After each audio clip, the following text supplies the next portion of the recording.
सब चीज जो रिलेट कर रही है, तंत्र, भक्ति, पूजा, हायर अथॉरिटी जो है महादेव है, इन्हीं के अराउंड है सब कुछ। महादेव से भी ऊपर एक शक्ति है। हम बात कर रहे थे अभी 1.5 फुटिया, आजकल तो ट्रेंड में चल रहा है क्या ये एंटिटी? एक्चुअल ओरिजिन क्या है भी या नहीं?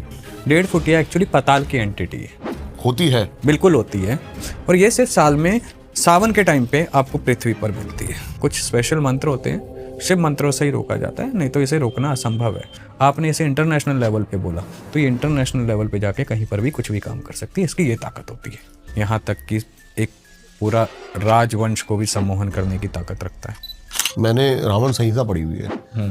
दावा किया गया है कि इस रिचुअल से आप भूतों को बुला सकते हो। बिल्कुल सत्य है, परम सत्य है। जो कहता हो भूत नहीं होते हैं, प्रेत नहीं होते हैं, है ना। अगर उन्हें देखना हो, महारात्रि आ रही है दिवाली की, इसको सबसे बड़ी तांत्रिक रात्रि भी कहा जाता है। मीठी खीर, इत्र की बोतल और दारू, किसी भी मसान में जाके, उसके बाद नज़ारे उसके साथ। क्या एक साधक जीवन काल का जो एक चक्र है इसको तोड़ सकता है? कि ये पॉसिबल है? ऋषि मार्कंडेय जिन्होंने महामृत्युंजय मंत्र की रचना करी, उनको तो 12 वर्ष की आयु मिली थी, महादेव से ही मिली थी, लेकिन उन्होंने महामृत्युंजय मंत्र को रच डाला। पशुपतिनाथ शमशान, महाशमशानों में एक, वहाँ की आरती देखिए। लोग तो शमशान में जाने से डरते हैं, वहाँ शमशान में ही महादेव को पूजा जाता है। जब वो आरती होती है ना, शमशान के अंदर पैर रखने की जगह नहीं होती है। और जो आनंदित आरती होती है, उस आरती का बखान मैं शब्दों में नहीं कर सकता। नेपाल में तंत्र कितना सक्रिय है भारत से ज्यादा? इतना तेज कि साधक की सोच खत्म हो जाएगी और वो इतनी जल्दी काम करेगा। वहाँ एक्चुअली में सनातन संवत आज भी वही चलता है, जो कैलेंडर है हिंदू, और जो उनका भाव है, उनका पूजा करने का तरीका है, जो भक्ति है। सुबह और शाम की जोत वहाँ हर घर में। अगर किसी पे मारण क्रिया हो, पशुपतिनाथ दक्षिण द्वार के दर्शन कर ले महादेव के, और दक्षिण द्वार के दर्शन करके दक्षिण से ही वापसी आ जाए। ये वो शक्ति है। वहाँ के भैरव हैं, वहाँ के भैरव इतने विकराल हैं। हमारे पास था पंजाब का केस, भूत प्रेत पिशाच किसी को नहीं मानना। शमशान उसके पास था, रोज शाम को दूध निकाल के ला रहा है वहीं से, गांव खेत से निकाल के लाया, जाते जाते 2 चम्मच वहीं से डाल देता था, ले पी ले बे अगर है तो। उसको ये करना इतना भारी पड़ गया। क्या हुआ? क्या रात को हवा में रहता था, उठा के मारती थी, दूध दे दूध दे। देखिए, बलि क्यों दी जाती है, पहले बलि का अर्थ समझो। बलि देने का अर्थ ये नहीं है कि आप जीव हत्या भी करो। बलि कई प्रकार की होती है। लोगों ने बलि को अलग ही ले लिया है तरीके से। बलि खाली जीव हत्या नहीं है। मेरे अंदर कोई गंदी आदत है, बुरी आदत है, तो महादेव मैं तुम्हारे चरणों में चढ़ाता हूँ, स्वीकार करो। लेकिन जानवरों ही। अभी मैं एक रील देख रहा था, हमारा एमपी में कोई है, नाम भूल गया मैं उनका, कालीचरण जी। वो क्या करते हैं, वो एक पेठा लेते हैं और उसकी बलि चढ़ाते हैं। सात्विक बलि है। तो सात्विक बलि ही मेरे ख्याल से, तो वैसे तो विधानों में हमारी लिखी हुई है। देखिए, बलि का ना हर जगह अपना अलग महत्व है। देवी देवता अलग हैं, ठीक है। अगर तामसिक रूप से जाते हो तो भगवान तो शायद भाव देखता है, मेरे को जो लगता है। देखिए, भाव सबसे बड़ा होता है, मैं इस बात को डिनाई नहीं कर रहा हूँ आपकी, भाव सबसे बड़ा होता है। लेकिन अगर तंत्र के हिसाब से देख रहे हो तो नियम बहुत बड़ा होता है। जहां अगर आपने गलती करी तो तंत्र पलटवार जरूर देता है। तो जो नियम बना हुआ, देखो, एक गुरु परंपरा भी चली आ रही है। गुरु ने जिस हिसाब से आपको सिखाया होगा, जिस हिसाब से करना सिखाया होगा, फिर आप उसी विधान से चलोगे ना। ये बलि प्रथा ना तो मैंने बनाई है, ना आपने बनाई है, किसी ने भी नहीं बनाई। ये तो हमारा तो जन्म भी नहीं हुआ था, तब से चलती आ रही है। बात को समझ रहे हो? हमारे तो जिनके कुलों में, कई कुलों से, कई पीढ़ियों से चलती आ रही है। हमारे सामने ऐसे ऐसे केस हैं, ठीक है, उनके घर में बलि चलती है। अगर बलि नहीं देंगे टाइम पे, घर में बच्चे नहीं होंगे, कोख बंधन हो जाएगा। हाँ, कोख बंधन हो जाएगा। अच्छा, अब आप इसे क्या कहोगे? जो एंटिटी शुरू से आप जिस चीज को देते हुए आ रहे हो, ठीक है, उसे एकदम से आप रोकोगे तो बेसिकली बलि जो है किसके नाम की चढ़ती है? ये डिपेंड करता है। देखो, कौन किसको चढ़ा रहा है। बलि 10 महाविद्याओं में उग्र देवियों को भी लगती है, ठीक है। आप जैसे एग्जाम्पल आपकी छिन्नमस्तिका माई, अच्छा, धूमावती माई, है ना, देवी काली, इन्हें लगती हैं बलियां, है ना। और यहाँ तक कि बगलामुखी माई, कई जगह बलियां लगती हैं, ठीक है। आप पलपा चले जाओ नेपाल, वहाँ पे भैरव है, उनको बलि लगती है। और वहाँ का बलि का नियम, पलपा भैरव के जो भैरव हैं, जो वहाँ का बलि का नियम अगर मैं आपको बताऊं, अगर वहाँ पे जैसे कोई भक्त गया है, ठीक है, अगर पूरे भक्त गया है, बलि दे दी उसने, ठीक है, तो ठीक है, अगर कोई मंदिर में सुबह से लेकर शाम तक कोई भक्त नहीं आया, बलि नहीं चढ़ी है, तो पंडित अपने हाथ से, जो का वहाँ का भट्ट है, अपने हाथ से एक बलि रोज चढ़ाएगा। किसकी? जानवरों की? हाँ, बकरे की चढ़ानी कंपलसरी है। इंसानों की बलि दी जाती थी कहीं पे? ये वो दौर था, वो समय था, चला गया है ना। दी जाती थी। देवी काली ही गुरु गोरखनाथ जी ने केलित किया था। गोरख काली तभी कहलाई थी माई। क्या जिनकी बलि दी जाती थी वो मरने के बाद प्रेत नहीं बनते थे क्या? देखिए, कई जो बलि दी जाती थी ना, कभी वो प्रेत नहीं बनता है, वो माँ को स्वीकार हो जाता है। बात को समझ रहे हो? आत्मा है, शरीर है, शरीर मलमूत्र का घर है, इससे ज्यादा कुछ नहीं है। ठीक है, जिसका जैसे नियति में पहले ही वही कहा था, एक किताब होती है, ठीक है, हर एक की। आपकी भी किताब बनी हुई है, हमारी भी बनी हुई है। जब हमारा जन्म हुआ, किस उद्देश्य से हुआ, कहाँ तक जाएगी इसकी आयु, हर एक चीज वहां पे ऑलरेडी लिखी जा चुकी है। बात को समझना, वो लिखी जा चुकी है। तो हमें कैसे मरना है, वो उसने पहले ही लिख दिया है। तो ये सिर्फ एक कारण बन जाता है, एक नाम बन जाता है, क्योंकि उसकी इजाजत के बिना तो पत्ता भी नहीं हिलता है। प्रकृति स्वयं कल्पवृक्ष है, वो देना जानती है ना, तो वो लेना भी जानती है। अगर उसने श्वास दे रखे हैं तो वो कैसे लेगी, वो उसे बहुत अच्छे से पता है। इसलिए कहते हैं कर्म योगी बनो, अपने कर्मों को इतनी सतगति दो कि आपको जब आपकी मृत्यु हो ना, तो मृत्यु भी सुकून से हो। नहीं तो मृत्यु अगर दर्दनाक होती है ना, तो इंसान मृत्यु। मेरे मन में एक सवाल आया गुरुजी, सब चीज जो रिलेट कर रही है, तंत्र, भक्ति, पूजा, हायर अथॉरिटी जो है महादेव है, इन्हीं के अराउंड है सब कुछ।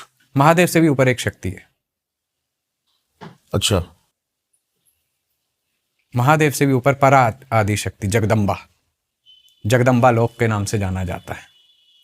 लेकिन जो हमने शिव की शक्ति वही है। अच्छा, शिव शव है शक्ति के बिना।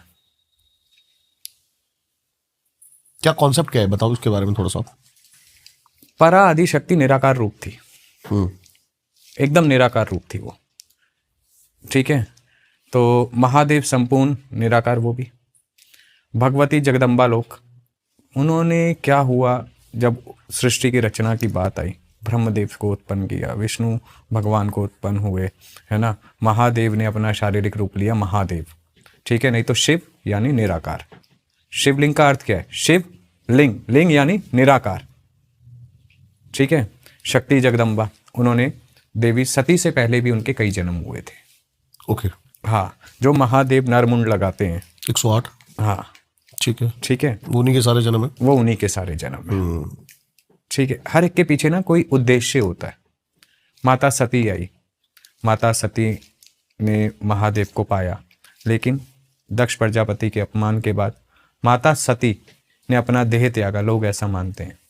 माता सती ने तो वो तो परा आदि शक्ति थी, ठीक है। उन्होंने अपनी प्रति छाया को त्यागा, स्वयं वो जगदम्बा लोक चली गई पुनः पूर्ण शक्तियों के साथ। लेकिन जो उनका देह रह गया था, प्रति छाया रूप रह गया था, वो उन्होंने त्यागा था वहां पे। क्योंकि पराशक्ति को कौन मार सकता है, वो कैसे देह त्याग सकती है, जो कण कण में वास करती है। ये चीज समझनी बहुत जरूरी है।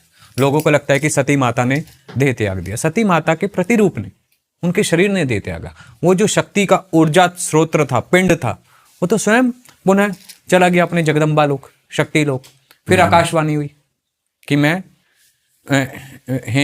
हेमावन हिम नरेश के यहाँ जन्म लूंगी पार्वती रूप में। महादेव तप में लीन रहे। तो हर एक के पीछे कोई अर्थ था। अब देवी पार्वती ने कितने रूप लिए? 108, बहुत सारे रूप नहीं, पार्वती ने, देवी पार्वती ने भी कई रूप लिए, ठीक है। देवी पार्वती मछुआरों के यहाँ भी जन्मी, देवी के रूप में पूजी गई, ठीक है। देवी पार्वती ने 10 महाविद्याओं के रूप धारण किए, है ना।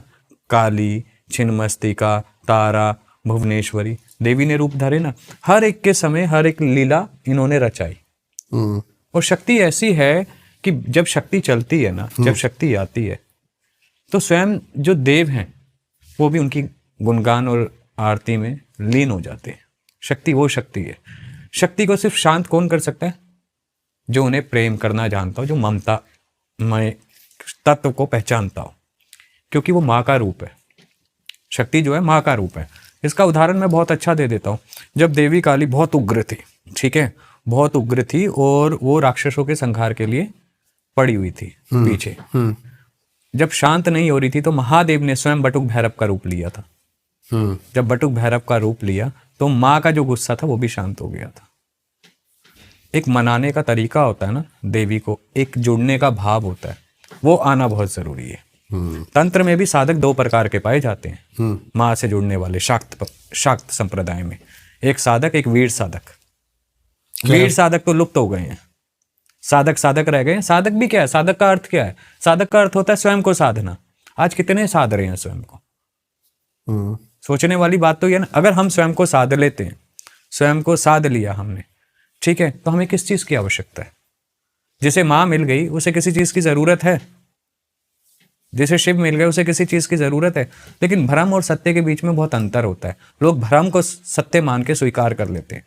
सत्य वही जो आपने अनुभव किया, जो आपने एक्सपीरियंस किया, वो सत्य है ना। लेकिन भ्रम तो आपको उलझा के रखेगा ना। भ्रम का अर्थ है माया। अब लोग क्या करते हैं? माया के पीछे भाग रहे हैं। लेकिन जो महामाया के पीछे भागेगा, माया उसके पीछे भागेगी। ये सत्य, ये अनुभव है। एक साधक है, साधक किसी भी एंटिटी को या फिर सुपरनेचुरल थिंग्स, पावर्स को सिद्ध कर सकता है। क्या एक साधक जीवन काल का जो एक चक्र है इसको तोड़ सकता है? डिपेंड करता है साधक पर कि ये पॉसिबल है। लेकिन बिल्कुल पॉसिबल है। साधक की एकाग्रता, उसकी साधना, उसका भाव कितना प्रबल है अपने इष्ट के प्रति, अपने आराध्य के प्रति, वो कितना मतलब बिना लालच के उसके साथ जुड़ा हुआ है, निष्काम भक्ति के साथ जुड़ा हुआ है, कोई कामना नहीं है उसे, वो पा सकता है। इसका उदाहरण कोई देखा है ऐसा? इसका उदाहरण मैं आपको दे देता हूँ। ऋषि मार्कंडे, जिन्होंने कितने साल जिए? ऋषि मार्कंडे जिन्होंने महामृत्युंजय मंत्र की रचना करी, उनको तो 12 वर्ष की आयु मिली थी, महादेव से ही मिली थी, ठीक है। लेकिन उन्होंने महामृत्युंजय मंत्र को रच डाला संसार के लिए, मार्कंडे पुराण रच डाली। बात को समझ रहे हो आप? उन्होंने अपनी मृत्यु पे विजय प्राप्त करी है सिर्फ अपनी भक्ति से। भक्ति करने का तरीका होता है, ठीक है। यहाँ पे साधक, मैंने कहा ना, एक वीर साधक होता है, एक साधक होता है। इसी प्रकार एक अघोरी होता है, एक अघोरा होता है। करेंगे इसके बारे में बात करेंगे, है ना। ये दो तरह के, हर एक चीज के ना दो पहलू होते हैं, दो सिक्के के। जिस प्रकार एक साधारण इंसान के लिए शिव, शक्ति, हनुमान जी, गणेश जी एक सौम्य रूप में विराजमान है, उसी प्रकार जो साधकों के लिए वही उग्र रूप में विराजमान है, ठीक है। अब लोग एक छोटी सी बात को समझना, वीरों के वीर महावीर कौन है? हनुमान जी, है ना। परम भक्त रामचंद्र महाराज जी के, अष्ट चिरंजीवियों में एक, ठीक है। अब सौम्य के लिए वो हनुमान जी है, ठीक है। और वहीं साधकों के लिए आ जाओ तो वो मरघटिया हनुमान हो जाते हैं, जो मरघट में विराजमान रहते हैं, ठीक है। जो मरघट में विराजमान रहते हैं उनकी सेवा में कौन रहते हैं? भूत, प्रेत, बेताल, ये एंटिटी उनकी सेवा में उनके साथ लगे रहते हैं, उनके गण के रूप में। क्योंकि तंत्र एकदम अलग है, वैदिक पद्धति एकदम अलग है। भक्ति तंत्र में भी है, कर्म योग तंत्र में भी है, भक्ति वैदिक में भी है। लेकिन भाव क्या है? पावर किसमें ज्यादा है? दोनों एक दूसरे के पूरक है। क्योंकि जहां तक मेरे को आपने राम अभी और हनुमान की बात करी है ना, तो मेरे दिमाग में राम और रावण आए। रावण शायद तंत्र था, राम शायद भक्ति थी। परम भक्त के रूप में अगर देखा जाए तो हनुमान जी से बड़ा भक्त नहीं। मैं सात्विक और तामसिक की बात कर रहा हूँ। तामसिक में देखिए, एक चीज समझिएगा, तामसिक और सात्विक और रास्विक, ये 3 गुण होते हैं। और ये 3 गुण हमारे महादेव के त्रिशूल दर्शाता है, उसके 3 चिन्ह हैं, सतोगुण, रजोगुण, तमोगुण। इन तीनों के बिना अस्तित्व नहीं है संसार का। अगर किसी में सात्विक गुण है तो एक में तामस गुण भी है, जिसमें तामस गुण है उसमें रास्विक गुण भी है। अब इनका पीछे का अर्थ समझिए।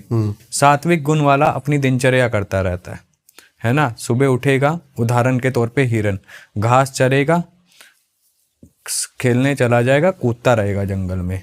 वहीं तामस गुण में आ जाता है शेर, अगर वो उसे नहीं खाएगा तो उनकी आबादी बढ़ जाएगी। ये एक दूसरे को बैलेंस करते हैं, ये साइकिल है बेसिकली लाइफ। हाँ। और वहीं आ जाता है राजसिक गुण, इन सबको बैलेंस करता है इंसान। राजसिक गुण उसके अंदर है, तामस भी उसके अंदर है ही, सात्विक भी है ही। कोई सात्विक रूप से पूजा कर रहा है, कोई तामसिक रूप से कर रहा है, लेकिन सबको जो बैलेंस कर रहा है, सर्कल बना रहा है, वो राजसिक गुण बनाता है।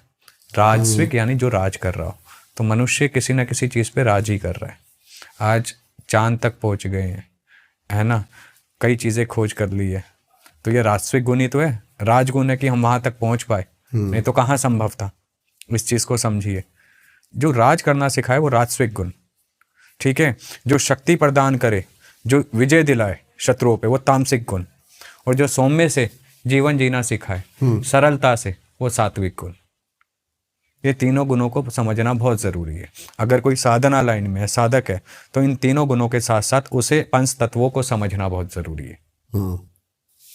पंच तत्व क्या है? हमारे शरीर जो बना है वो पंच तत्वों से ही बना हुआ है। आज मैं देखता हूँ लोग साधना कराते हैं, साधना देते हैं, ऑनलाइन साधनाएं बहुत चल रही हैं, आपने देखा होगा, है ना। लेकिन मेरा एक सवाल है उनसे, आपने साधना ली, मैंने आपको कहा उदाहरण के तौर पे भैरव की साधना कर लो, सीधा भैरव की साधना आपको पकड़ा दी, ठीक है। आपने अपने पंच तत्वों की शुद्धिकरण तो करी नहीं, उसका इफेक्ट क्या होगा? आपने नियम को तो पकड़ा ही नहीं। आप कोई भी शुभ कार्य करते हैं, हम गणेश जी का आह्वान करते हैं, गणेश की साधना करी नहीं, सीधा बड़ी एंटिटी पकड़ा दी, क्यों? बात को एक नियम पद्धति होती है ना। गुरु को हमेशा ये समझना चाहिए कि साधना विद्या बेचने के लिए नहीं होती है ना, वो एक भाव से जुड़ता है, ठीक है। कराते हैं, उसमें ऊर्जा एक्सचेंज कर लो आप, लेकिन आप एक बात बताओ, ऊर्जा एक्सचेंज एक दायरा होता है, एक लिमिट होती है। इसका अर्थ ये नहीं है कि आप सीधा बोलो 51,000 रुपये में साधना, 21,000 रुपये में साधना, गलत है। नियम को समझना ज़रूरी है।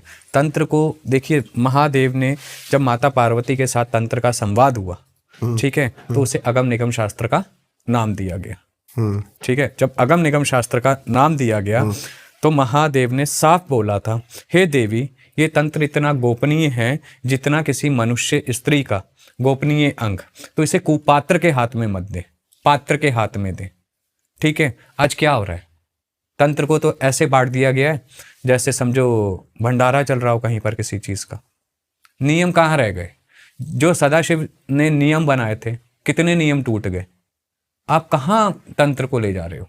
आप कहाँ ज्ञान को ले जा रहे हो? क्या ये मोक्ष का मार्ग है जो हमारे शास्त्रों में, तंत्र शास्त्रों में बताया गया है कि शिव शक्ति तक पहुँचने का मोक्ष का मार्ग साधनाएं हैं? क्या ये वो मार्ग है? आज कुछ पैसों के लिए तंत्र क्रियाएं चल जाती हैं, घर में कलेश हो जाते हैं, सम्मोहन हो जाते हैं, वशीकरण हो जाते हैं, क्या ये तंत्र का मार्ग है? ये महादेव को भी ज्ञात है कि कुछ चीज़ें गलत होने वाली हैं आने वाले समय में, कलयुग लगेगा, तो उन्होंने कई चीज़ों को कीलित कर दिया। क्यों कर दिया? क्या वो सही है? वही मेरा सवाल है। नहीं, वो काम कर रहे हैं ऑनलाइन वो जैसे कईयों का मैंने देखा हुआ है, मेरे को याद भी नहीं अब तो, कि दुर्गा सप्तशती अनकीलित करें इस तरीके से। वो तरीके सही है, बिल्कुल एग्जैक्ट। कैसे कह सकते हो सही है? ऑनलाइन अगर डल गया कहाँ से सही है? गुरु परंपरा की मर्यादा कहाँ रह गई? वो नहीं है। कार्य जो करना है उस मंत्र के द्वारा, वो जब आप करने लगोगे, जब उसका इफेक्ट मिलेगा ना, तब आपको पता चलेगा वो सही है या गलत है। हमारे बोलने से थोड़ी आप यकीन करेंगे। जब तक एक्सपीरियंस नहीं किया तो आपको पता कैसे चलेगा कि वो सही है या गलत है? मैं कह दूं गलत है, आप कहोगे अरे झूठ बोल रहा है, मैं कह दूं सही है, अरे क्या पता ये झूठ बोल रहा है सच बोल रहा है, हमें क्या पता। आप करके देखो ना, या तो इस पार या उस पार। गलत होता है तो फिर आप कोई ना कोई ढूंढोगे, बाबा जी ठीक कर दो, यहाँ चले जाए वहां चले जाए। सही हो गया तो वो तुम्हारी किस्मत। किसी की चीज को कोई अगर कुछ बता रहा है तो वो उसकी कर्म है, उसकी नीति है, वो अपने नाम के लिए बता रहा है, वो सही में कुछ बता रहा है, वो जाने। लेकिन अगर गुरु परंपरा से देखे तो मेरे नजर से मैं उसको नहीं मानता। आपने जैसे बताया मेरे को कि आजकल साधक 21,000 51,000, हम बात कर रहे थे अभी 1.5 फुटिया, आजकल तो ट्रेंड में चल रहा है। और अब कईयों का कहना है कि ये एंटिटी जो है वो एग्जिस्ट ही नहीं करती है, ये सिर्फ एक ऐसी 1.5 फुटिया 4 फुटिया, अभी तो पता नहीं कितने फुटिया और आएंगे, बना दी गई है ऐसी। है क्या ये एंटिटी? एक्चुअल ओरिजिन क्या है भी या नहीं? देखिए, अगर तंत्र के हिसाब से जाएं, वाम मार्ग में जाएं या दक्षिण मार्ग में कुछ लोग ज्ञान रखते हैं, शाक्त मार्ग वाले इसका ज्ञान रखते हैं, 1.5 फुटिया एक्चुअली पाताल की एंटिटी है। होती है? बिल्कुल होती है। ओके। ठीक है, और ये 2 स्वरूपों में होती है। ठीक है, एक हड्डी रूप में होती है और दूसरी एकदम 1.5 फीट की होती है, एकदम छोटी होती है। 5 करोड़ में बिकती है ये? देखिए, बेचने वाले तो मिट्टी भी बेच देते हैं, छोटी सी बात है, लेकिन ये चीजें साधक के लिए बेचने के लिए नहीं होती, ये आशीर्वाद होता है, पताल की देव की होती है ये। और ये सिर्फ साल में सावन के टाइम पे आपको पृथ्वी पर मिलती है। आपने बताया तराई मार्ग में, तराई बेल्ट में। कारण क्या है इसका? ये जंगल है वो पूरा, जंगल होता है, टाइगर टेरिटरीज है सारी। हाँ, जंगल होता है। और ये एकदम, और ये शिव मंत्रों से ही रुकती है। कुछ स्पेशल मंत्र होते हैं, शिव मंत्रों से ही रोका जाता है, नहीं तो इसे रोकना असंभव है। ये पाताल के निवासी होते हैं। और सबसे बड़ी बात ये जो 2 फॉर्म बताइए, एक तो त्रिनेत्र में भी होगी, जटा भी होगी इसकी।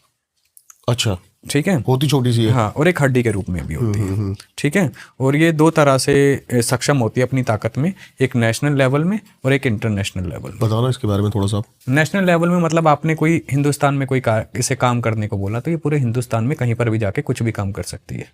आपने इसे इंटरनेशनल लेवल पे बोला तो ये इंटरनेशनल लेवल पे जाके कहीं पर भी कुछ भी काम कर सकती है, इसकी ये ताकत होती है। एक सवाल है मेरे दिमाग में, जैसे कि प्रेत है, प्रेत यहाँ पर है और मैं यहाँ से निकला, वो मुझे इफेक्ट कर देगा या उसको स्पेशल ऑर्डर दिए जाते हैं? ऐसी 1.5 फुटिया को, ये जैसे आप बता रहे हो तराई बेल्ट में दिखता है, ये वैसे भी इंसानों को हार्म पहुंचा सकता है या स्पेशल इसको ऑथराइज किया जाता है? ऑथराइज्ड किया जाता है वैसे इसे कुछ स्पेशल केसेस के लिए? वैसे ये दूर रहते हैं। देखो, दूसरी एंटिटी हमेशा तब तक एंटर नहीं करेगी आपके पास हमारे लोक में जब तक हम उसके लोक में एंटर ना करें, हम उसे उसकी जगह पे जाके डिस्टर्ब ना करें। उदाहरण के तौर पे आप जंगल में घुस जाते हो, ठीक है, जंगल किसका है? जानवरों का है, ठीक है, और रात को आप वहाँ पे उड़द दंग कर रहे हो, तो वहाँ रात के तो शिकारी शेर पे निकले, शिकार पे निकले, तो वो क्या करेंगे? सेम वही हाल है। अपने यूनिवर्स के कुछ नियम हैं, कुछ रूल्स हैं, उन रूल्स को अगर इंसान ना ब्रेक करे तो ज़्यादा अच्छा है। अगर वो ब्रेक करेगा तो कहीं ना कहीं हानि मिलती है।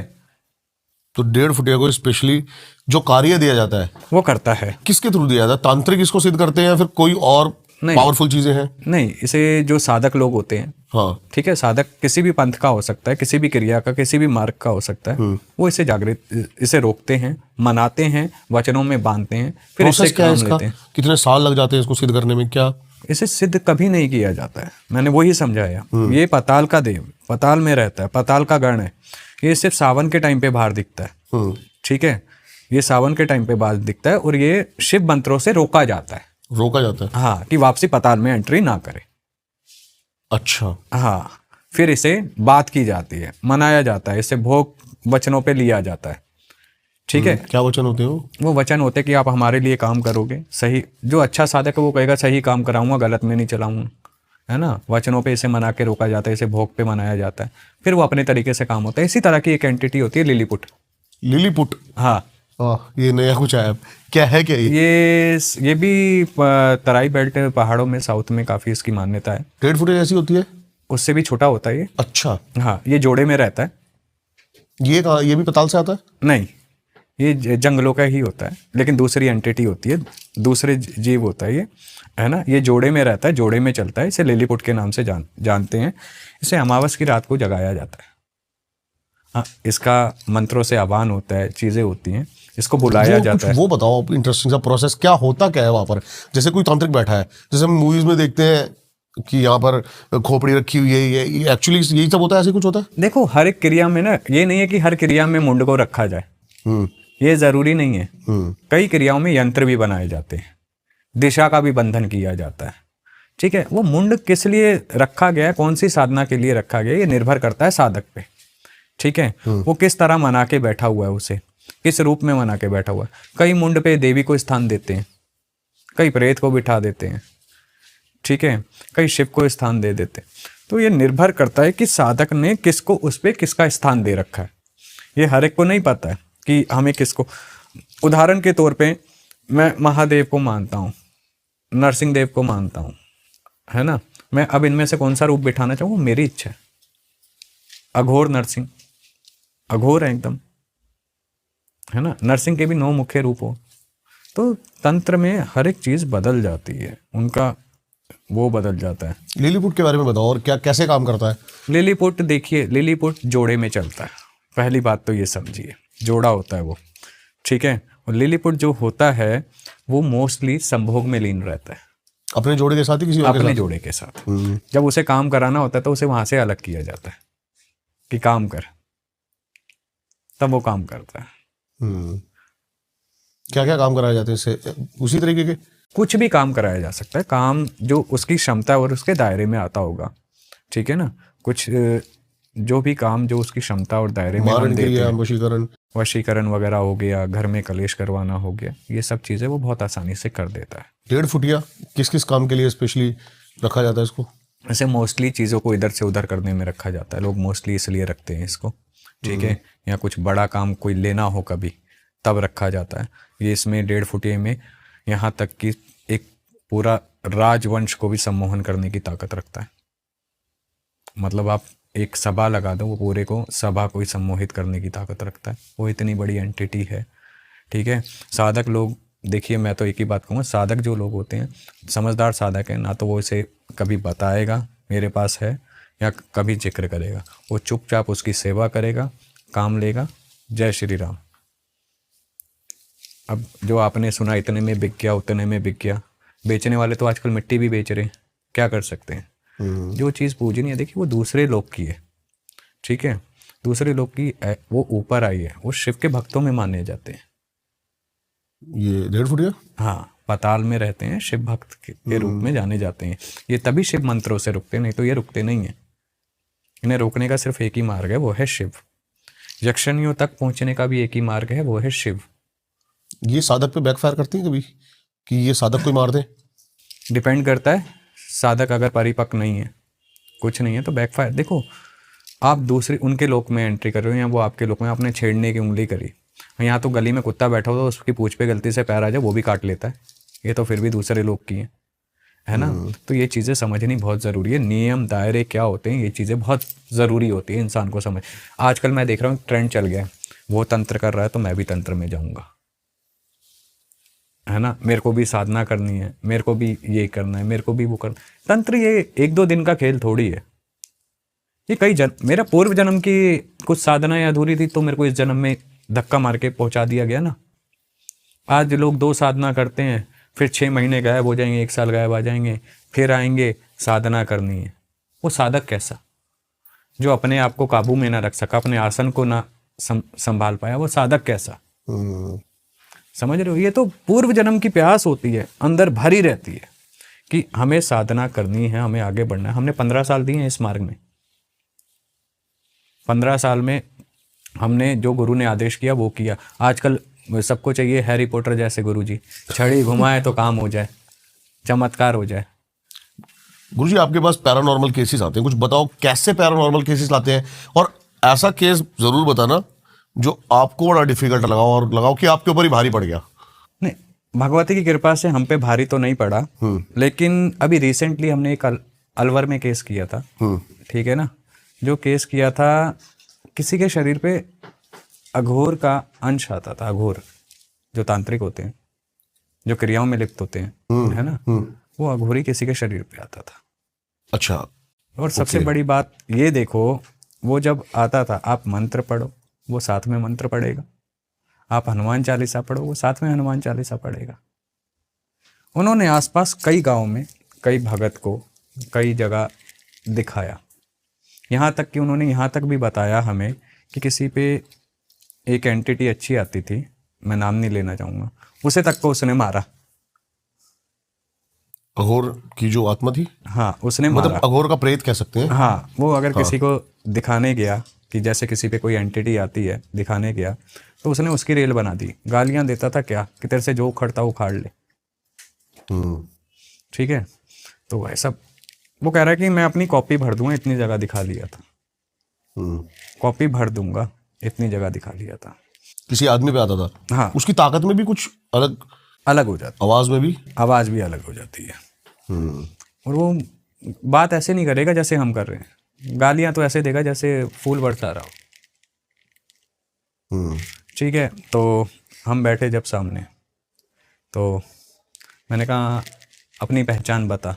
अब जिसने चलाया था उसे, एक्चुअली वो तंत्र क्रिया से चला हुआ था, ठीक है। जिसने चलाया था उसने वचनों में ऐसा ले रखा था कि वो मुंह ना खोले, कह रहा मैं कुछ नहीं बताऊंगा, मैं देवी के साथ वचन में हूँ।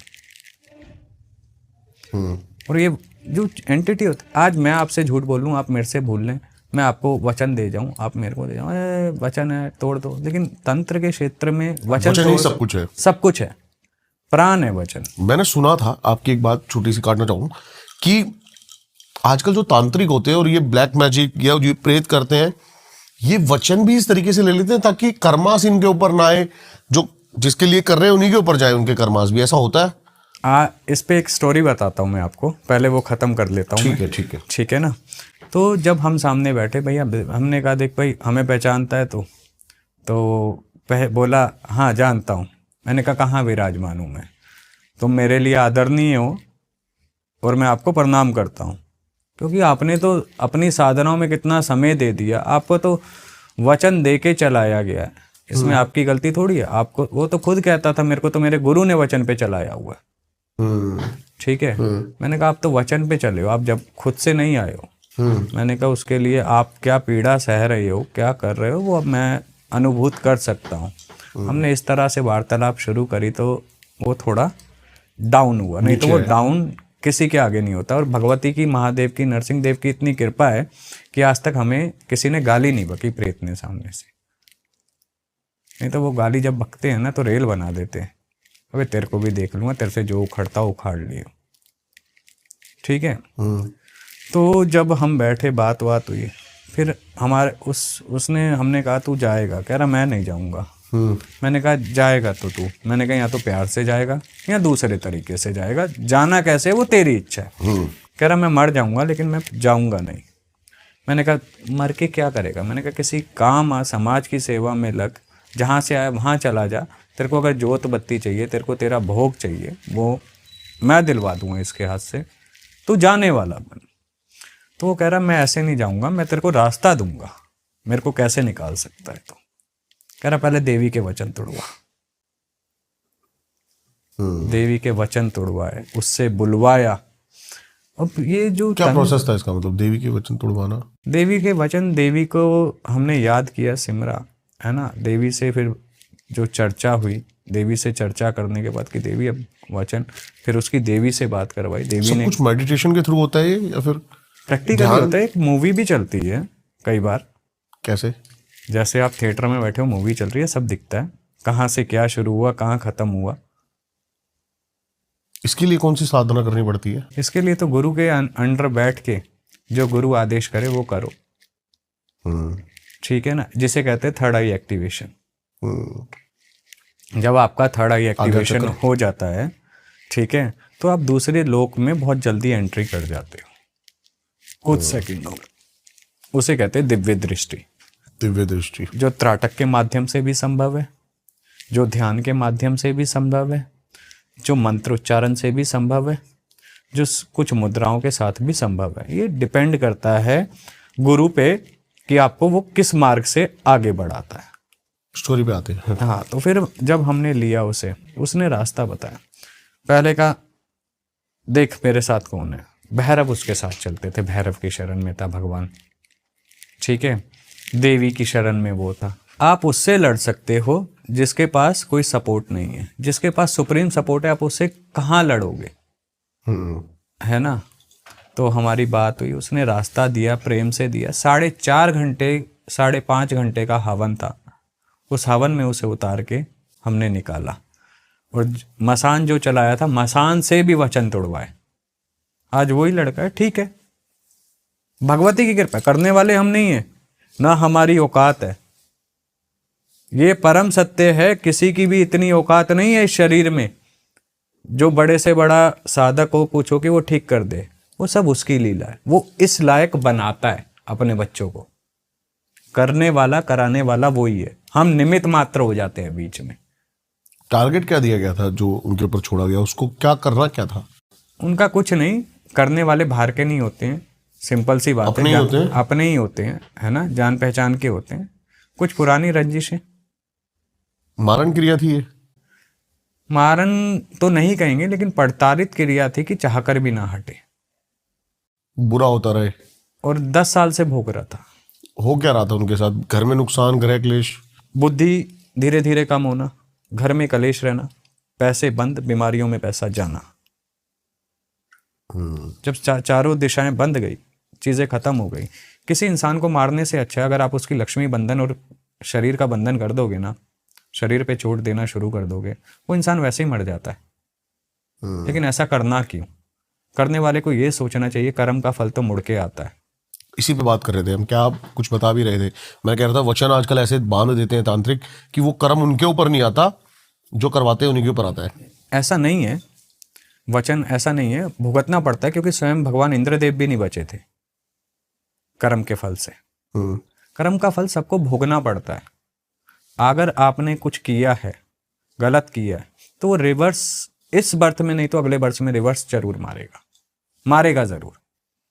कर्म योग इसलिए बताया गया हमारे शास्त्र में कि कर्म योग अगर आपका अच्छा है तो आप कुछ भी किसी भी तरीके से करोगे, सही तरीके से करोगे, तो आपको उसका भुगतान नहीं देना पड़ेगा। अब आप देख लो, आप छोटी सी बात समझो, कोई गरीब पैदा होता है, कोई अमीर पैदा होता है, किसी में राजयोग पहले ही लिखवा के आया होता है, कोई बेचारा एकदम हार्ड वर्क लिखवा के आया होता है, वो उसका कर्म योग है। अगर वो इस कर्म में नाम जप कर लेगा, कमा लेगा, तो अगले जन्म में क्या पता राजयोग उसकी किस्मत में हो, क्या पता जन्म ही ना हो, मोक्ष का द्वार खुल जाए। तो ये कर्म योग को समझना बहुत जरूरी है। ये भी तंत्र का एक हिस्सा है। माला घुमा रहे हो, हवन कर रहे हो, कर्म योग के अंदर है ये।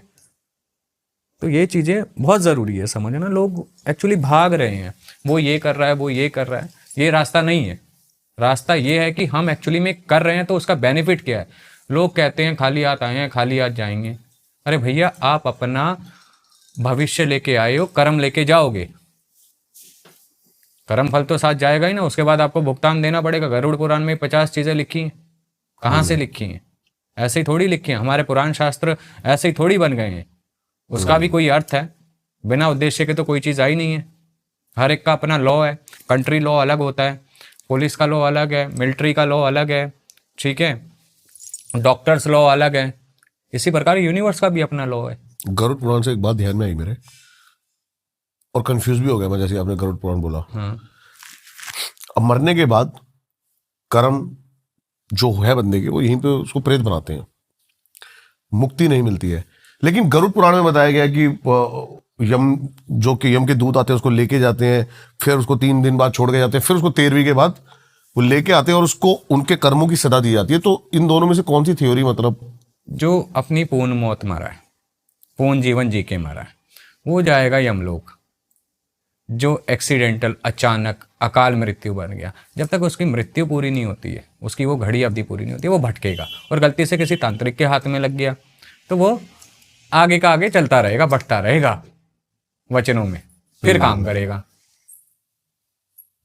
सबसे जो आप बता रहे थे कि सबसे जल्दी सिद्ध किया जाता है प्रेत, भूत हो जाते हैं सबसे जल्दी सिद्ध। प्रेत और पितरी बन जाते हैं। अच्छा, भूत सबसे जल्दी सिद्ध हो जाते हैं, ठीक है। वीर है कुछ, कलवा वीर बहुत जल्दी प्रसन्न होता है। देवी काली का बहुत प्रिय गण है कलवा वीर, उनके आगे आगे चलता है। भूतों को सिद्ध करने के लिए कोई प्रक्रिया? भूतों को सिद्ध करने के लिए प्रक्रियाएं होती हैं, क्रियाएं होती हैं। 41 दिन की क्रिया होती है, सामने खड़ा हो जाता है। लेकिन एक चीज समझना छोटी सी, भूत पूजेंगे कहाँ जाएंगे? भूत योनि में। प्रेत पूजेंगे कहाँ जाएंगे? प्रेत योनि में। भगवान पूजेंगे, देव पूजेंगे तो कहाँ जाएंगे? देवगण में। हम डिस्क्लेमर दे देते हैं पहले कि भाई ये चीज गलत है, लेकिन एज अ प्रोसेस जानना, मतलब ऑडियंस के लिए इंटरेस्ट है। इसमें मांस, मदिरा, सिगरेट, ये सब लगता है। मंत्र का उच्चारण होता है। भूतों के भी मंत्र होते हैं, ठीक है। सबसे बड़ा ज्ञानी जो रखता था शिव तांडव स्तोत्र, जिसने रचयिता किया रावण, ठीक है, उसने कितना ज्ञान दिया भूतों पे, प्रेतों पे, यक्षिणियों पे, वो सब उसके अधीन थे।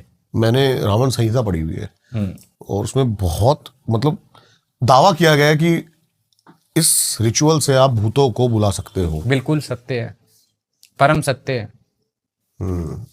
कुछ नहीं है जहां प्रेतों का वास हो। जो कहता हो भूत नहीं होते हैं, प्रेत नहीं होते हैं, है ना। अगर उन्हें देखना हो, महारात्रि आ रही है दिवाली की। हाँ, ये बताओ, क्योंकि इसको सबसे बड़ी तांत्रिक रात्रि भी कहा जाता है। तांत्रिक हम तो इसको इसलिए जानते हैं जस्ट कि रामचंद्र जी लौटे थे तो दिवाली मनाई गई।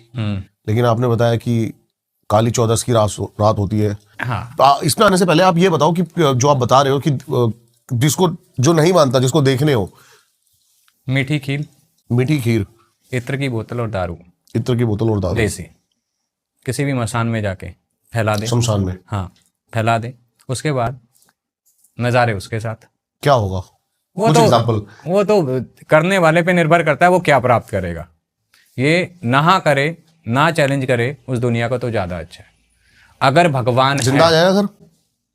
ये तो उसकी किस्मत तय करेगी।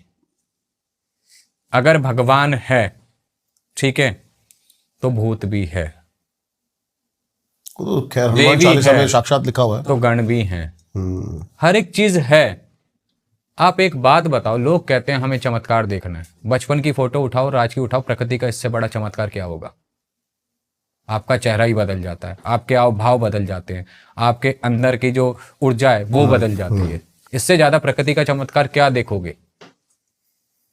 ठीक है, एक माँ जब किसी को जन्म देती है, प्रकृति का इससे बड़ा चमत्कार क्या देखोगे? जब दो ऊर्जाओं का मिलन होता है तो संसार चक्र, काल चक्र चलना शुरू हो जाता है। शुरू हो जाता है, बच्चा जन्म लेता है। इससे बड़ा चमत्कार क्या देखोगे? लोगों को एक्चुअली में क्या है कि सत्य को समझना नहीं है, असत्य और भ्रम में उलझे रहना है। सबसे बड़ी समस्या ये है। हर एक चीज है। जब आप नहीं थे तब भी थी, जब आप नहीं आप हैं तब भी हैं, जब आप नहीं रहेंगे तब भी रहेगी। होगी। उसका अस्तित्व कोई नहीं मिटा सकता क्योंकि वो प्रकृति के नियम के अधीन है। ये चीज समझना बहुत जरूरी है। आप किसी को चैलेंज मत करो कि ये चीज नहीं होती है। हमने ऐसा केस भी देखा है, हमारे पास था पंजाब का केस। भूत प्रेत पिशाच किसी को नहीं मानना। शमशान उसके पास था कच्चा। कच्चा शमशान क्या होता है? कच्चा खुला हुआ शमशान, कीलित नहीं था, मतलब बाउंड्री नहीं थी, किनारे पे जाए जला दिया। उनने रोज शाम को दूध ये तो हर गांव में होता है, मेरे गांव में भी है। हाँ, दूध निकालता था, रोज शाम को दूध निकाल के ला रहा है वहीं से, गांव खेत से निकाल के लाया, जाते जाते 2 चम्मच वहीं से डाल देता था दूध। हाँ, ले पी ले बे, अगर है तो ले पी ले बे। अच्छा। ठीक है, उसको ये करना इतना भारी पड़ गया कि वो चीज उसके घर तक पहुंच गई। हुआ क्या? रात को हवा में रहता था, उठा के मारती थी, दूध दे दूध दे। अच्छा। अब बताओ, मतलब एक मजाक में की गई चीज हो गया। दिखा लिया, कई जगह दिखा लिया, परेशान हो गए। वो साफ कहता भैया मैं क्यों जाऊं, इसने बुलाया है, ले पी ले बे, ले पी, मैं क्यों जाऊं। कह रहा अगर मैं गलत हूं तो बताओ, मैं मरने को तैयार हूं, वचन देने को तैयार हूं। कह रहा अगर रोज कोई उंगली करेगा तो एक दिन तो हाथ पूरा झेलना पड़ेगा ना, किसी का भी हो, तो ऐसी हरकत करनी क्यों। आप किसी चीज को चैलेंज मत करो, आप अपने आप पे ध्यान दो कि आप क्या कर रहे हो। जब तक आप ऑब्जर्व करना नहीं सीखोगे ना, आप दूसरों की तरह आप एक भीड़ में चलोगे तो आप खो ही जाओगे। आपको ऑब्जर्व करना बहुत जरूरी है खुद को कि हम क्या कर रहे हैं, उसका रिएक्शन क्या होगा, उसका एक्शन क्या होगा। चीजों को ऐसे नहीं करें, किसी भी चीज को चैलेंज ना करें। चैलेंज कई बार बहुत भारी पड़ जाते हैं, बहुत भारी। हमने तो देखे हैं, हम भुगत भोगी हैं, हमने भी देखे हैं, 50 चीजों को देखा है। चैलेंजेस हमेशा डुबाता है। चैलेंज करना है ना, अपने आप से करो कि मेरे में यहाँ कमी है, इसे सुधारूंगा मैं। दूसरे से चैलेंज मत करो, किसी एंटिटी से चैलेंज मत करो, अबे तू कहाँ है, आ जा आ जा आ जा। एक केस आया हमारे पास, करण पिशाचनी सिद्ध करनी थी। यूट्यूब पे देखा, मंत्र देखा, बैठ जाता, रोज रात को बैठ जाता। करण पिशाचनी तो आई नहीं, लेकिन जो नेगेटिव एंटिटियां थी इतनी भर गई कि वो दिमाग से विक्षिप्त हो गया। दिमाग से ही विक्षिप्त हो गया, दिमाग काम करना बंद कर गया। वो यूं कहे कि मुझे ये चीज दिख रही है, मुझे ये दिख रहा है, मुझे एक्चुअली में उसे दिख रहा था। वो अपनी प्रेजेंस महसूस करा रही थी, उसे दिख रहा था। और डॉक्टर कहें जी ये पागल हो गया, मेंटल असाइलम भेजना पड़ा। तो इसलिए ये रास्ते वो नहीं है, ये रास्ते बहुत अलग है। और दिवाली की रात्रि खास कर लोगों को सचेत रहना चाहिए। दिवाली हो गया, दशहरा हो गया, दिवाली से 5 दिन के दिन बहुत भारी होते हैं। इन दिन जितनी भी शक्तियां हैं, उग्र शक्तियां, काली शक्तियां, सब प्रचंड रूप में जागृत होती है अपनी पूर्ण शक्तियों के साथ धरती पर। हाँ, इसलिए कहा जाता है स्त्री को खुले बाल नहीं छोड़ने चाहिए। तो इतने 5 दिन हाँ ठीक है, तेज परफ्यूम लगा के रात को ज्यादा बाहर नहीं निकलना चाहिए। कोई चीज कहाँ से क्या लग जाए, कोई क्रॉस करती हुई एकदम अट्रैक्ट होके साथ लग जाए, फिर क्या करोगे। पहले होता था, आज भी कई जगह गांव में होता है। साधनाएं भी इन्हीं दिनों में ज्यादा होती हैं। साधना बहुत होती है, प्रचंड होती है। देखिए एक चीज समझिए, दिवाली की रात्रि है ना, जो उस दिन भगवान श्री रामचंद्र जी हमारे, ठीक है, 14 वर्ष का वनवास काट के जब आए थे तो अयोध्या में और पूरे सनातन धर्म में दीपक जलाए गए थे। लेकिन इसके साथ साथ एक और चीज़ हुई थी, देवी महाकाली, ठीक है, असुरों का संहार करके कैलाश पुनः लौटी थी, इसलिए इसे काली चौदस के नाम से जाना जाता है। एक्चुअली में ये काली की रात्रि है, काल की रात्रि है, महारात्रि है ये, ठीक है, अमावस की सबसे बड़ी रात्रि महारात्रि के नाम से इसे जाना जाता है। इस दिन जो भी क्रिया, तंत्र, साधनाएं, टोना टोटका किया जाता है ना, वो पूर्ण रूप से फलित होता है। इन दिनों सिद्धियां मिलती हैं। कई लोग इन दिनों महाशमशानों में, आशु मैत्रानी देवी हैं, आपने नाम सुना है या नहीं सुना है मैं नहीं जानता, उनका आह्वान करते हैं। उनका आह्वान मुठ चलाने यानी हंडिया चलाने में होता है। जो हवा में हंडिया उड़ती हुई जाती है ना, क्या है वो? मारन क्रिया। बहुत बार मैंने देखा, अभी नहीं, छोटे थे हम, 14, 15, 16 साल के, तब देखा करते थे कुछ आग जा रही है उड़ के। कभी ट्रस्ट नहीं किया उन चीजों पे। वो हंडिया होती है, उसे देवी आशु मैत्रानी चलाती है। वो मटका होता है क्या जो उड़ रहा मटका होता है, कच्चा मटका होता है, ठीक है, उसमें कई तरह के भोग रखे जाते हैं, अग्नि प्रज्वलित होती है, फिर देवी को आह्वान होता है, देवी उसे लेके निकलती है। वो देवी लेके जाती है, आशु मैत्रानी। ओके, हाँ, वो देवी लेके चलती है, और वो जब चलती है और जिसके नाम से चलती है वो उसका आखिरी दिन होता है। ये परम सत्य है। होता क्या है बेसिकली उसके साथ, मतलब शरीर के कोई, उदाहरण के तौर पे आपके स्टूडियो का गेट बंद है, मेरे को कोई जान पहचान वाला ऐसा लगेगा आवाज मार रहा है, 3 आवाज मारती है वो मटकी नाम से, और मैंने जैसे दरवाजा खोला वो उसी समय फटेगी, सट, वो वहां फटेगी और यहाँ हम फटेंगे। वो है ताकत। अभी जस्ट मैंने सुना पहाड़ पे, अभी मैं मनाली गया था, ये 3 आवाजों वाली बात, कि यहाँ पर ऐसा होता है जब आप चलोगे ना, उनको ट्रेन किया जाता है जो पहाड़ के लोग जो बकरियां चराते हैं करते हैं, कि 3 आवाज, चौथी आवाज पे ही पीछे मुड़ना है। एक्चुअली में 3 आवाज तक कभी जवाब नहीं देना चाहिए।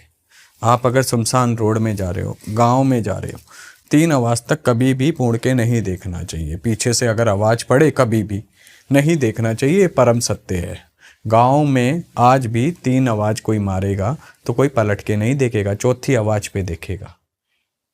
अपनी तो आदत ऐसी है, पहले में देखते हैं हम तो, क्या कितना ही दिमाग में को समझा के भेजे, हाँ, भूल जाए जाते जाते। पहले के समय में ऐसी क्रियाएं, ऐसे छलावे प्रेत हमेशा लग जाते थे, ये एक परम सत्य है, ठीक है ना। अब लोगों को सिर्फ उतना ही पता है कि जितना उन्होंने पढ़ा है, समझा है या किसी ने बताया है। भैरव के 52 रूप बताए गए, लेकिन आपको पता है उसमें एक भैरव ऐसे भी हैं जो बाघ भैरव के नाम से जाने जाते हैं। क्या है, क्या बाघ भैरव? बाघ भैरव नेपाल के देव हैं, भैरव रूप है, बाघ का मुख है उनका, नरसिंह की तरह। हाँ, बाघ भैरव इसलिए कहा जाता है, और उनकी इतनी जय जयकार है, इतनी लीलाएं हैं वहाँ पे नेपाल में कि उसे स्पेसिफिक कोई जगह है नेपाल में? काठमांडू से आगे है थोड़ी सी। और जैसे मैंने आपको वो बताया था, एक और भैरव अभी बताए थे ना कुछ देर पहले, नेपाल में जहाँ बलि दी जाती है, पलपा भैरव, वो ऐसे भैरव हैं। वहाँ की मान्यता ये है उनकी भी कि जैसे जो वहाँ के पंडा हैं, ठीक है, तो अगर आप मुख्य पंडे हैं और मैं आपका शिष्य बनना चाहता हूँ उदाहरण के तौर पे, तो मेरी आँख पे पट्टी बांध के 21 दिन तक नीचे गर्भजून में आरती के लिए ले जाया जाएगा, और वहाँ मदिरा की बोतल रखी जाएगी बंद। अगर वो स्वयं खाली हो गई तो मैं उस आरती को करने के लायक हूँ, अगर वो खाली नहीं हुई, ठीक है, तो मेरे को अनुमति नहीं है देव की। और खुली आंखों से सिर्फ मुख्य पुजारी देख सकता है। और मान्यता ये भी है जो आज तक उस गर्भ में गया है, ठीक है, पुजारी के अलावा चाहे उनका शिष्य क्यों ना हो, जिसे अनुमति नहीं है, वो जीवित नहीं आया है।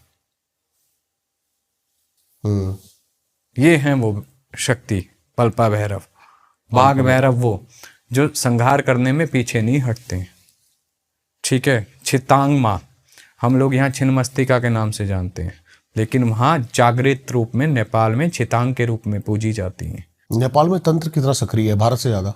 बहुत तेज, इतना तेज कि साधक की सोच खत्म हो जाएगी और वो इतनी जल्दी काम करेगा। वहाँ एक्चुअली में सनातन संवत आज भी वही चलता है जो कैलेंडर है हिंदू नेपाल में। और जो उनका भाव है, उनका पूजा करने का तरीका है, जो भक्ति है, सुबह और शाम की जोत वहाँ मैंने हर घर में। आपके मुंह से नेपाल सुना है, बहुत सारे तांत्रिकों के साथ पॉडकास्ट किया, वो सबसे ज्यादा भूटान बताते हैं। भूटान से तीव्र नेपाल है, वहाँ स्वयं पशुपतिनाथ विराजमान है। आज आपके पॉडकास्ट के माध्यम से एक ऐसी चीज़ देके जाता हूँ कि इंसान अगर उसे करेगा, अगर किसी पे मारण क्रिया हो और नहीं कट रहा हो, पशुपतिनाथ दक्षिण द्वार के दर्शन कर ले महादेव के, और दक्षिण द्वार के दर्शन करके दक्षिण से ही वापसी आ जाए। उनके दर्शन किए और वहीं से वापसी आ जाए, मारण कट जाएगा। ये वो शक्ति है। वहाँ के भैरव है, वहाँ के भैरव इतने विकराल हैं। आप जहाँ पे रहते हो नेपाल में, और आपने बताया कि थोड़ी सी दूर शमशान, पशुपतिनाथ शमशान, महाशमशानों में एक, ठीक है। वहाँ की आरती देखिए शंभूनाथ की, क्या आनंद आ जाएगा। लोग तो शमशान में जाने से डरते हैं, वहाँ शमशान में ही महादेव को पूजा जाता है। जब वो आरती होती है ना, शमशान के अंदर पैर रखने की जगह नहीं होती है, और जो आनंदित आरती होती है, उस आरती का बखान मैं शब्दों में नहीं कर सकता। वहाँ के लोगों में जो समर्पण भाव है पूजा के प्रति, सनातन के प्रति, वो बहुत अलग है। हर घर में 2 समय की जोत जलती है। वहाँ की भूमि इतनी जागृत है, इतनी जागृत है। आप अगर रात को 1 बजे सो रहे हो ना, सुबह 6 बजे आपकी ऑटोमेटिकली नींद खुल जाएगी, और फ्रेश। ये नहीं सर भारी है, शरीर टूट रहा है। इसका कारण क्या है? क्योंकि हमारे साथ ये हुआ है। हम एक जगह गए थे पहाड़ों में, तो पूरे दिन हम जगह रहते थे, 2-3 घंटे 4 घंटे की नींद, ऐसा होता था कि पता नहीं कितने हम फ्रेश हैं। वहाँ की ऊर्जा में ना शक्ति वास करती है।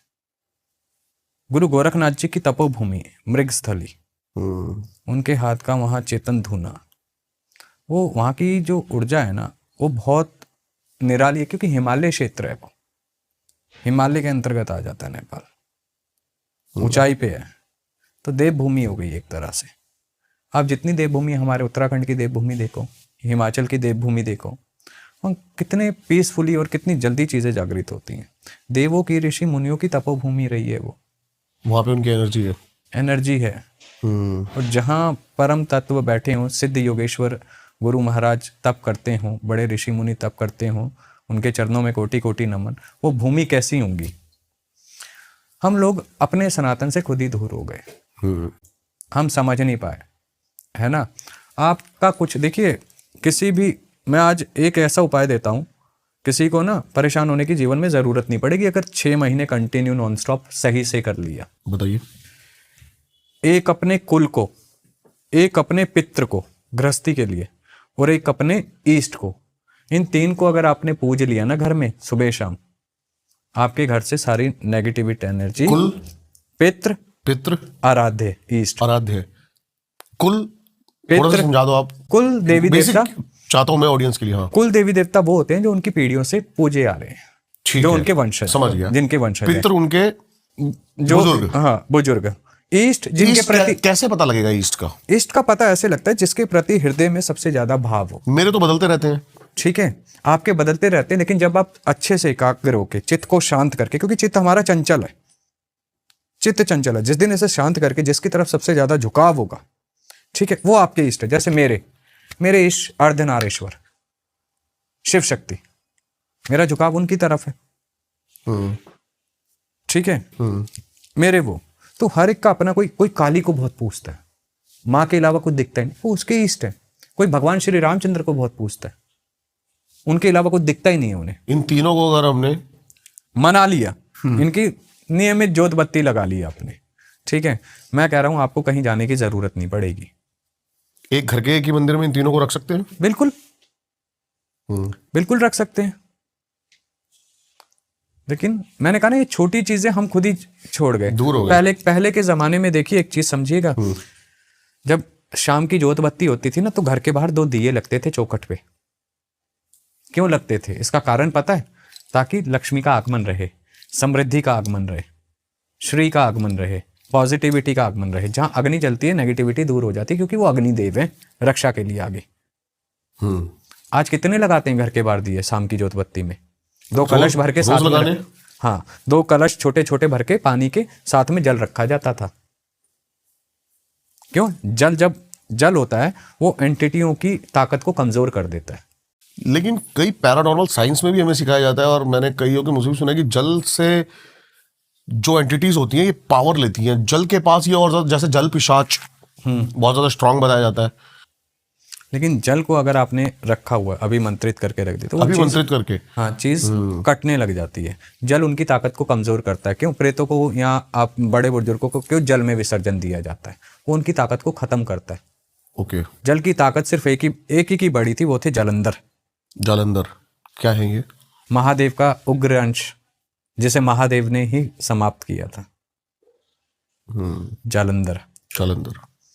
उसके अलावा जल में किसी की ताकत नहीं बढ़ती, क्षीण होती है। वो समय चला गया जब ताकतें बढ़ती थी जल में। राक्षस बैठ जाते थे, असुर बैठ जाते थे, साधनाओं में बैठ जाते थे जल में। आज जल वो है जब गंगा माई को बुलाया गया पितृ मोक्ष के लिए राजा भगीरथ ने, तो जल से वो मुक्ति पाई उन्होंने, है ना। तो जल आप देखिए, जो काम कोई साधक, कोई दूर एंटिटी का होगा ना, समझदार साधक होगा, वो कहेगा मैं नहीं करूँगा। क्यों? वो अपनी शक्तियों को अगर यूज़ करने लगता है तो कहीं ना कहीं जब वो क्रॉस करने लगता है जल को, तो उसकी शक्ति भी धीरे धीरे कम होती है। जल वो खींचता है ऊर्जा को। This is the fact. Guru, पितृदोष, black magic, भूत प्रेत, फिर भी सावधानियां क्या बरती जाए कि इनसे थोड़ा बंदा दूर रहे? पितृदोष के लिए पितरों का अपना अमावस आती है, वो निकाले, समय पर उनका करते रहें। हाँ। है ना। और ज्यादा नहीं तो ओम पितृ देवता भ्यो नमः बोल के अपने घर में एक दिया जला दे पितरों के लिए, सबसे उत्तम है। ठीक है ना। रहे भूत प्रेत की एंटिटी, ठीक है, घर के बाहर 2 दीपक लगाया करें, जल रखा करें, सुबह शाम की ज्योत बत्ती करें। जिस घर में ऊर्जा का ऑरा बन जाता है, देवी का या कुल देवता का ऑरा बन जाता है, उस घर में नेगेटिविटी प्रवेश ही नहीं करती है। क्योंकि सुबह शाम का जहाँ नाम लिया जाता है भगवान का, ठीक है, वहाँ क्यों आएगा चीज़ें, ये भूत प्रेत ये सब एंटिटी वहीं आती है जहाँ ग्रह क्लेश ज़्यादा बना रहता हो। समझ गए? लेकिन मैंने सुना है कि इनकी वजह से ग्रह क्लेश ज्यादा बनता है। देखिए, इनकी वजह, देखिए आज फॉर उदाहरण के तौर पे हस्बैंड वाइफ में झगड़े चलते हैं या माँ बाप बच्चों में झगड़े चलते हैं, हाँ जी, ठीक है। तो हर जगह में तो पैरानॉर्मल एक्टिविटी नहीं होती है। कई जगह पैसों को लेके समस्या होती है, कई जगह काम को लेके, कई जगह नेचर को लेके, स्वभाव को लेके झगड़े होते हैं। तो वो जब झगड़े बढ़ने लग जाते हैं, चीज़ें खराब होने लग जाती हैं, तो वो चीज़ें फिर एंट्री करने लग जाती हैं कि अब हमारी तरह है, यहाँ और रहता फैला। बात को समझ रहे हो? तो आपको अवॉइड करना सीखना हो, पॉजिटिव रहना सीखना हो। घर में सुबह शाम की जोत बत्ती करो, है ना। जोत बत्ती करोगे, कलश लगाओगे, दिए लगाओगे चौखट पे, आप करके देखो कुछ समय, आपको खुद चेंज फील होगा। देखिए अंदर जो हमारे, देखिए हम 50 लोगों से मिलते हैं, ठीक है, हम हर एक की एनर्जी को अट्रैक्ट करते हैं। किसकी एनर्जी कैसी है हमें नहीं पता, किसी की पॉजिटिव होती है, किसी की नेगेटिव होती है, ठीक है। आप उस नेगेटिविटी को हर रोज कैरी कर रहे हो, तो उसे साफ कैसे किया जाए, क्लीन कैसे किया जाए? 15 मिनट ध्यान करो, अपने ईष्ट कुल का जाप करो, मंदिर में जोत लगाओ, उस गंदगी को निकालो ना, आप देखो फ्रेश रहोगे, कभी कोई समस्या ही नहीं आएगी। लेकिन आना है, बेड पे कपड़े चेंज नहीं किए, पैर नहीं धोए, घर में सीधा एंट्री कर दी, तो 50 चीजें तो आप साथ ही ला रहे हो ना, न्योता तो आप दे के ला रहे हो, दूसरे को क्या कहें? क्या तो अभी सही हो, सारे रिचुअल से हम बिछड़ गए हैं। लाल किताब मैं थोड़ा सा मैं देख रहा था, बड़ा इंटरेस्ट आ रहा था मुझे लाल किताब में, कई सारे पॉडकास्ट की मिलना, तो उसमें भी कुछ ऐसा नहीं लिखा हुआ अलग, जो पुराने जमाने में लोग छोटे छोटे टोटके ये करते थे ना, यही लिखे हुए हैं उसमें बेसिकली। देखिए अपनी परंपराओं को, सनातन को अगर अभी नहीं संभालेंगे ना हम लोग, तो आगे जाके और खराब हो जाएगी। मैं ये नहीं कहता हूँ कि सबको तंत्र में आना चाहिए, तंत्र करना चाहिए, लेकिन अपनी वैदिक पद्धति, एक सुबह शाम की जो पूजा है वो तो करनी चाहिए। सनातन के घर में अगर भगवान के नाम की एक ज्योत नहीं लगी तो कैसा सनातनी, बहुत कड़वा है ना। लेकिन अगर आप एक बार अपने कुल को याद कर लोगे, अपने पितृ को याद कर लोगे, क्या चाहिए? कुछ नहीं। आधे से ज्यादा लोगों को तो अगर पूछो आपके कुल को नहीं पता होता। अब इसमें समस्या किसकी है? क्योंकि आगे किसी ने नहीं दिया ना, आप आगे अपनी पीढ़ी को क्या दोगे? सही बात है। ठीक है, तो गैप खुद ही होता गया ना, कि कईयों को अपने गोत्र नहीं पता होते हैं, ठीक है। तो ये चीजें हमें संभाल के खुद हमें अपने बच्चों को बेसिक तो सिखाना पड़ेगा, बेसिक नॉलेज तो उन्हें देनी पड़ेगी। अगर आप बेसिक नहीं दोगे तो आने वाले समय में वो क्या पाएंगे? परेशानी ही पाएंगे। देखिए पढ़ाई करना, ज्ञान लेना अच्छी बात है, लेकिन साथ में सनातन का ज्ञान भी रखना, बेसिक नॉलेज का, वो और अच्छी बात है। वो प्लस पॉइंट है भविष्य को निखारने के लिए आने वाले। ठीक है, अगर हम वहीं हम पितरों का तर्पण नहीं कर पा रहे, हम अपने कुल को नहीं पूछ पा रहे। आप देखिए आधे से ज्यादा पंडित लोग कहेंगे कुंडली देख के पितृ दोष है, कुल दोष है। क्यों कहेंगे? क्योंकि आपने कभी किया ही नहीं। तो उन दोषों के कारण चीजें लाइफ और खराब हो जाती है। आप जितनी मेहनत करते हो उसका रिजल्ट आपको 10% नहीं मिलता है। लेकिन हाँ, अगर आप पहले से ही उस नींव को स्ट्रॉन्ग करके चलोगे, 15 मिनट आधा घंटा 15 मिनट आपने सुबह देना, आधा घंटा 15 मिनट आप शाम को दे रहे हो, आपका क्या चला जाएगा? आपका जीवन सुधर जाएगा, आपको एक रास्ता मिल जाएगा। लेकिन लोग ये समझना नहीं चाहते हैं। वो चाहते हैं कि कोई कुछ बता दे, टोटका बता दे, उपाय बता दे, हम ठीक हो जाएं, कुंडली में ये दोष चल रहा है, ये बता दें, वो बता दें। अरे ये बेसिक उपाय कर लो ना, आपको कहीं जाने की जरूरत ही नहीं है ना। वो ज्ञान दो ना, ताकि उसका आने वाला जो समय है आपकी पीढ़ी का, चलो आपने कष्ट में भोगा या कई भोग रहे हैं, उसको अब से सुधारना शुरू कर दो ना। वैसे ही पावन दिन चल रहे हैं, दिवाली शुरू होने वाली है, देव उठानी शुरू होने वाली है, ठीक है, धनतेरस आ रही है, शुरू करके तो देखो। आप समय तो दो, हर एक चीज समय मांगती है। आप चाय भी बना रहे हो घर में ना, तो वो भी समय मांगती है। आज मैं आपके साथ बैठा तो हम समय दे रहे हैं एक दूसरे को। समय नहीं दिया तो आपको कैसे क्या चीज प्राप्त होगी? पका पकाया कुछ नहीं मिलता है जीवन में। ठीक है, बच्चा अगर खड़ा होके चलता है ना, तो वो पहले गिरता है, फिर दोबारा खड़ा होता है, खुद खड़ा होता है। समय नहीं है लेकिन लोगों के पास। अगर समय होता तो मेरा इंडिया का नेशनल फूड मैगी ना बनता। एक छोटी सी बात समझाना मेरे को। हाँ जी। हमारे साथ क्या जाएगा? हमारे साथ कुछ भी नहीं, कर्म ही जाएंगे हमारे। छाती पे रख के कौन ले जाता है? भागदौड़ की दुनिया में जीना भूल गए लोग। दुख इस बात का है, कमाने के चक्कर में परिवार छूट गए। सच है ये। ठीक है, प्रेम के चक्कर में ईर्ष्या भर गई। पहले के समय में आप एक चीज समझिएगा, ज्यादा टाइम नहीं कह रहा हूं, आज से 20-25 साल पहले की बात उठा लीजिए, ज्यादा पुरानी नहीं। किसी के घर में अगर कोई सामान जाता था ना, कुछ बनाया है, पड़ोस में जाता था, तो काली कटोरी नहीं आती थी वापसी। आज आप किसी को दे दो तो यूं कहेगा, साला कुछ करके तो नहीं दे दिया। ये मेंटालिटी हो गई है। जो प्रेम था, जो एकता था, इस चीज से बचे हुए हैं अभी। जो हमारे आसपास है, खाली कटोरी नहीं आती है ना जाती है। हाँ, ये चीजें हमने खुद खोई हैं, किसी ने नहीं खोई हैं। क्योंकि हमने अपनी चीजों को संभालना सीखा ही नहीं, हमने आगे वो ज्ञान दिया ही नहीं। ये गलती हुई है। तो मैं तो यही निवेदन करूंगा कि अपना ज्ञान दें। जो साधना करना चाहते हैं वो साधना में समय दें। एक इंसान को इंसान समझना बहुत जरूरी है। और साथ देखिए, इंसान क्या करता है, पति सुबह कमाने निकलता है, आजकल यंग जनरेशन कमाने निकल रही है, वाइफ भी साथ में पूरा साथ देती है, कंधे से कंधा मिला के, सब कमाने निकल गए, आपस में बैठ के 2 मिनट कोई बात भी नहीं करता है। फोन इतना एडवांस हो गया है कि 4 बंदे कमरे में बैठे हैं तो सब अपने फोन में कहीं ना कहीं लगे पड़े हैं। किसी से पूछने के लिए समय नहीं है कि दिन कैसा गया। चीजें हमने खराब करी हैं, किसी और ने नहीं करी। सत्य सनातन ये नहीं सिखाता था हमें। सत्य सनातन ने हमेशा साथ में रहना सिखाया। पहले छोटे होते थे तो छत पे सोते थे, तारे देखते थे। ब्रह्मांड की ऊर्जा ग्रहण करना कहते हैं उसे हमारी भाषा में। आप आसमान के नीचे लेटे हो तो डायरेक्ट ऊर्जा ले रहे हो आप। आज कमरे के अंदर लेटे हुए एसी चला लेते। चीजें तो हमने छोड़ दी। प्रकृति से हम पहले कितना जुड़े हुए थे, आज प्रकृति से कितना दूर है। आज पानी की बोतल प्लास्टिक में ले जाते हैं, झरने के नीचे नहाए, पहाड़ों में घूमे, वहीं फेंक दी। गलत हम कर रहे हैं। खुद से कभी पूछें, तंत्र ये नहीं सिखाता, तंत्र इंसान बनाना भी सिखाता है। तंत्र के रहस्य को तो समझो। तंत्र को इतना बड़ा डर बना दिया है, अघोर को इतना बड़ा डर बना दिया है। अघोर से सरल कुछ नहीं है, देखा जाए तो बच्चे की तरह होता है अघोर। जो दे दिया स्वीकार है, नहीं दिया तो भी खुश है, मौज में है, उसे मतलब नहीं होता है। वो भाव लाता है, इंसान बनाना सिखाता है, जीवन का उद्देश्य बताता है। तंत्र ये नहीं है उस पर क्रिया कर दो, उस पर क्रिया कर दो, वो तंत्र नहीं है, वो तंत्र का मार्ग भी नहीं है। तंत्र तो अंदर शिव को जगाता है, शक्ति को जगाता है, शाक्त पैदा करता है, साधक पैदा करता है जो स्वयं को साध सके, वो तंत्र है। आजकल तंत्र ही दूसरा हो गया, किसी से क्या बोले। इसलिए कहते हैं गुरु भी बड़ा सोच समझ के बनाना चाहिए। गुरु की बहुत बड़ी महिमा होती है अपने साधक को दिशा दिखाने की, अपने पुत्र को दिशा दिखाने की। अगर पुत्र ही सही दिशा में नहीं है, पिता ही सही दिशा में नहीं है, पुत्र कहाँ से चलेगा? तो ये चीज़ें समझनी बहुत ज़रूरी है। जो गुरु का भाव होता है ना, शिष्य कभी गुरु को नहीं ढूंढ पाता है, गुरु तत्व गुरु को ढूंढता है। आज आपके चैनल से एक बात बताता हूँ, गुरु ब्रह्मा गुरु विष्णु गुरु देवो महेश्वरा गुरु साक्षात परब्रह्मा तस्मै श्री गुरुवे नमः। इसका अर्थ क्या है? गुरु ब्रह्मा, गुरु ब्रह्म तत्व हमारे अंदर जागृत करता है।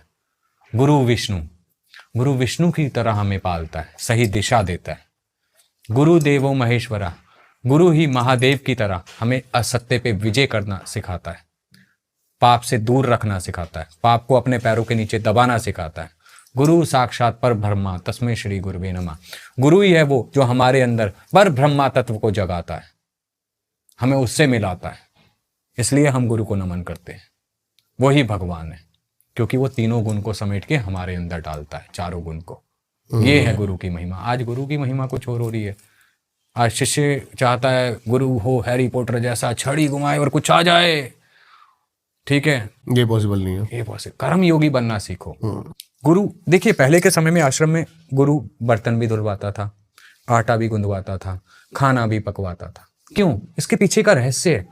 ये नहीं है कि गुरु को शौक है कि मेरा पुत्र हर चीज में निपुण हो, वो कभी भूखा ना मरे, हर चीज को करने में समर्थ हो उसमें, इस सोच से कराता था।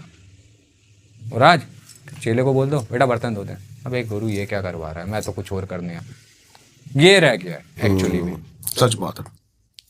तो ये चीजें कहीं ना कहीं हमारे अस्तित्व पे, हमारी चीजों पे ही गलत पड़ रही है ना। बाकी तो उसकी लीला, सबके कर्म सबके साथ हैं। कोई क्या सोचता है, क्या बोलता है, वो उसकी लीला।